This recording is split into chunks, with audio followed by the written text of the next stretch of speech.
con el tema que yo les voy a hablar, que es el conocimiento de Dios. Algo que Dios anhela es que nosotros podamos querer conocerlo a Él. Y Dios se revela a aquellas personas que buscan más de Dios. Y nosotros sabemos que de repente en el conocimiento de Dios es extenso, es súper grande, que nunca se va a acabar. Y esto a mí me reta porque a veces como cristianos creo que nos limitamos. Bueno, ya conozco esto de Dios y no vamos a las profundidades. Y creo que el mensaje de los 150 capítulos es un mensaje que, como está escrito en la palabra, tenemos que comerlo, disfrutarlo, porque va a ser dulce quizás en nuestros labios y amargo en nuestro estómago, pero sí es una comida que se tiene que comer y sí va a tomar tiempo, pero lo que nosotros queremos hoy día poder compartir con ustedes es adentrarnos, comenzar a caminar, como decía en Ezequiel, entrar como en ese río y poco a poco entrar más y más profundo.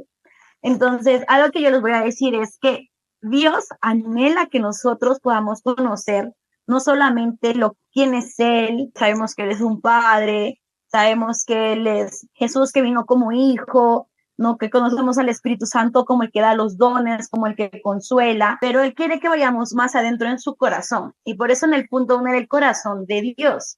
Y nosotros como seres humanos hemos sido creados para conocer a Dios. En el Edén, Adán disfrutaba de esa relación con Dios.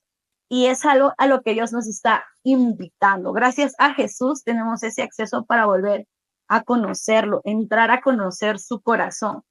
¿Y por qué es importante conocer el corazón de Dios? Porque en el corazón de Dios vamos a encontrar la historia de Dios, los planes de Dios y los deseos de Dios. Entonces, si yo no me siento y le digo, Dios, quiero conocerte más, en verdad, no voy a poder escuchar el corazón de Dios, no voy a poder conocer su historia. Y en su historia es como sabemos que Dios empezó desde el Génesis, pero tiene una historia con el pueblo de Israel, tiene una historia con las naciones. Y es importante conocerlas porque yo soy parte de esa historia. Aún en la historia de la iglesia, yo soy parte de esa historia y también tengo que conocerla porque es como que cuando yo digo, yo pertenezco a una familia y cuanto más sé de dónde vine y cómo es mi familia, puedo como que tener una mayor razón. De igual forma es con Dios, somos esa familia de Dios y Él anhela que conozcamos, que empezó con Israel, le hizo promesas a Israel, cómo fue que llegó hacia nosotros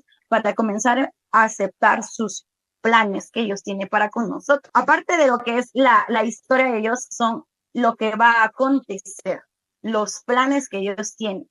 Y me gusta mucho, mucho los planes, porque como decía Iris, quizás al principio nos va a costar decir, pero Dios es así, en verdad Dios va a hacer eso, como muchas personas se han cuestionado, ¿por qué Dios permite eso? ¿Por qué Dios va a hacer eso? Pero cuando realmente uno se sienta y conoce y estudia o lee los planes de Dios, como dijo al final Pablo en Romanos 11 de 33 al 36, o sea, dijo, cuán insondables son sus juicios e inescrutables sus caminos. ¿Por qué? ¿Quién entendió la mente del Señor? ¿O quién fue su consejero? ¿O quién le dio a él primero para que fuese recompensado? Porque de él y por él y para él son todas las cosas. Y a él sea la gloria por los siglos. Y justamente Pablo termina este capítulo con esa frase, porque Dios le mostró a Pablo cuál era la historia y cuáles eran los planes que Dios iba a tener con Israel, pero también con la iglesia de los gentiles, con los gentiles. Le dio todo el mensaje, como un resumen. Y él dijo, wow, Señor, en verdad, la forma en la que tú haces es la mejor forma. No hay otra manera. Y ahí es donde se revela de repente por qué fue que Israel rechazó al Mesías. Y Pablo revela que es como que Dios endureció el corazón de Israel, pero para que los gentiles pudieran conocer de Dios. Es como que lo hizo con una razón. Eso es como que Dios aún tiene algo más. Y dice, cuando llegue la plenitud de los gentiles, volverá a despertar Israel. Y entonces vamos a poder ver los planes de Dios. Y en verdad, como dijo Pablo, wow, no hubo otra manera. En verdad, la manera de Dios es la mejor manera. Los juicios de Dios, los procesos de Dios, quizás el anticristo, que nosotros decimos, no, qué fea, o sea, en verdad va a venir un hombre muy malo, es parte de un plan para que se pueda llegar a una meta.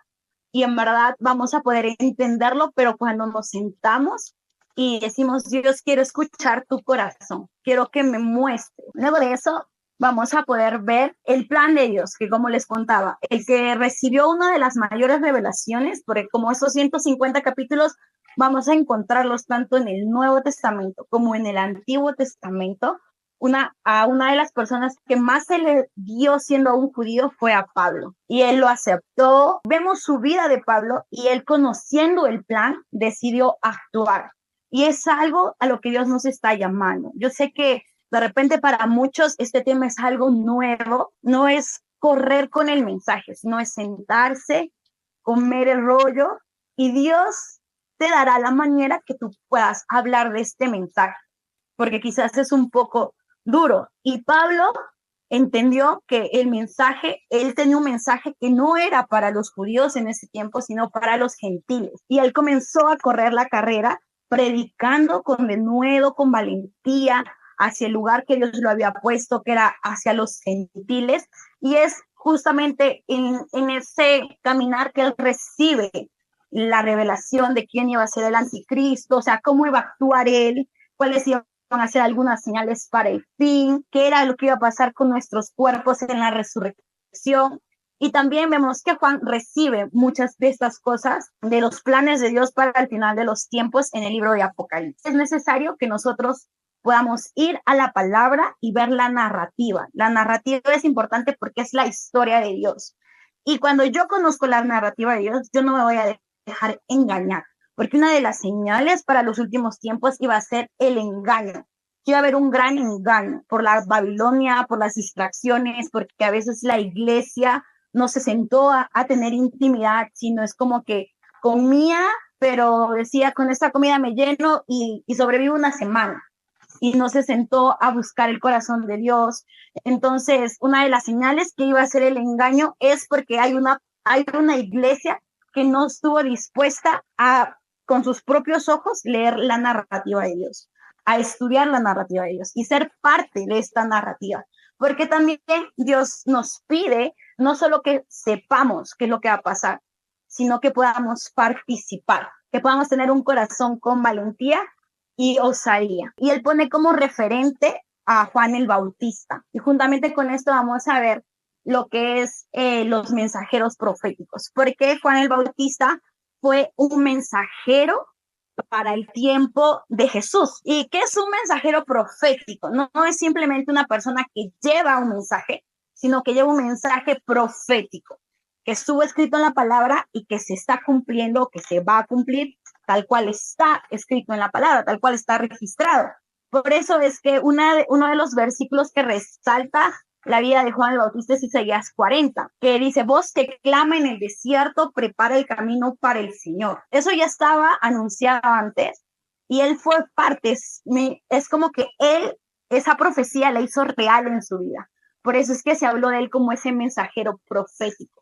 Y en este tiempo, antes de los últimos tiempos, y juntamente con todo eso, Dios prometió una generación que es la tercera generación que iba a responder y que va a responder ante las dinámicas que van a suceder y que van a estar con un corazón valiente, dispuesto a predicar el evangelio, a predicar la palabra tal cual está escrita en la Biblia, no por un invento y tampoco para querer conmover el corazón de las personas ni agradar a las personas, sino predican el mensaje que Dios les dio con valentía, llevándolos más que nada a que entre al corazón de la persona, pero para que también haya arrepentimiento y puedan aceptar la salvación.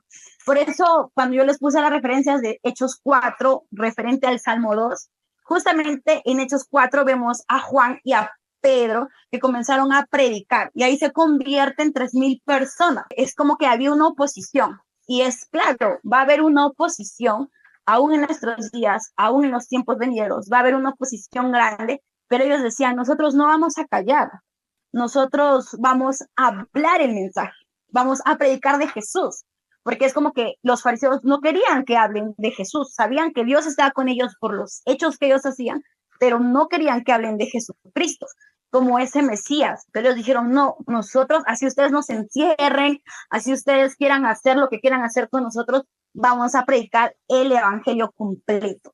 ¿no? Que es que Jesús vino, Él es el Mesías, Él murió, pero también ha resucitado y Él va a volver. Ese es como que el mensaje que ellos predicaban. Un mensajero profético es alguien que tiene un mensaje profético porque este mensaje le ha sido dado por Dios para que esa persona no lo diluya, sino lo continúe, lo lleve.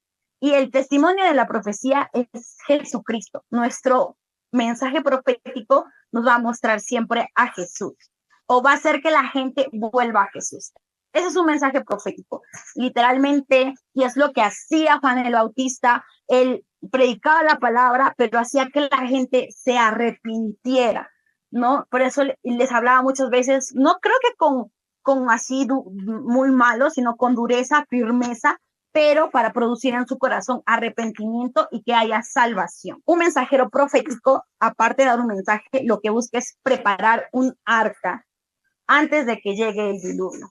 Y aquí vamos a tomar como referencia a Noé. ¿Y por qué a Noé? En Mateo 24, una de las señales que Jesús dijo fue que la generación iba a ser como en los días de Noé. Así será la venida del Hijo del Hombre, porque como en los días antes del diluvio estaban comiendo y bebiendo, casándose y dándose en casamiento hasta el día que Noé entró en el arca y no entendieron hasta que vino el diluvio y se los llevó a todos. Así será también la venida del Hijo del Hombre. Al final la gente miraba que él construyó un arca, el mensaje que él decía era, va a haber juicio, va a venir juicio, pero nadie le creía y al final la gente no entró al arca, no se arrepintió, pero de preparar un arca es para preparar un lugar de refugio para ti, para tu familia, para las personas a las cuales puedas llevar este mensaje de saber que aunque el tiempo de juicio va a ser difícil, pero tú vas a poder estar confiado. Noé estuvo confiado porque él estuvo dentro del arca, porque él estaba preparado para el juicio. Y no solamente se salvó él, sino su familia. Él sabía que no solamente iba a venir un juicio, sino que ellos tenían como que otro plan para ellos. Lo bueno de este mensaje es de conocer el final. Y nosotros cuando leemos y vemos la narrativa, vamos a ver que al final Jesús gana. Los santos ganan juntamente con él. Y es como que esa es nuestra confianza, nuestra victoria, que vamos a ganar. Y por eso es que Jesús nos invita a poder ser valientes, a poder darlo todo, a poder cambiar el chip en nuestra mente, poder renovar nuestra mente de decir, bueno, el mensaje de los cristianos es que todo me va a ir bien y que no es necesario el sufrimiento. No vemos eso en la vida de los discípulos. Todos murieron porque fueron perseguidos. Y algo que cuando leía el tiempo de Pablo aún bien su vida, como él dijo, así yo voy a ir a Jerusalén, así muchas personas digan que me van a encerrar, que puedo morir, no importa, yo voy a ir a Jerusalén a dar el mensaje que Jesucristo me está mandando a dar. Y aunque su vida peligraba, él fue a Jerusalén. Y luego Jesús, cuando habló con él, le dijo, muy bien, pero así como hablaste en Jerusalén, yo quiero que tú hables en Roma. Y luego lo llevó a Roma. Y al final Pablo lo dio todo y él muere decapitado, pero es como que entender por qué ellos entregaron su vida, porque sabían que ellos eran los que iban a ganar. Y aunque eso era algo momentáneo, en el día en que Jesucristo iba a resucitarlos, los iba a premiar por haber sido buenos siervos, siervos fieles.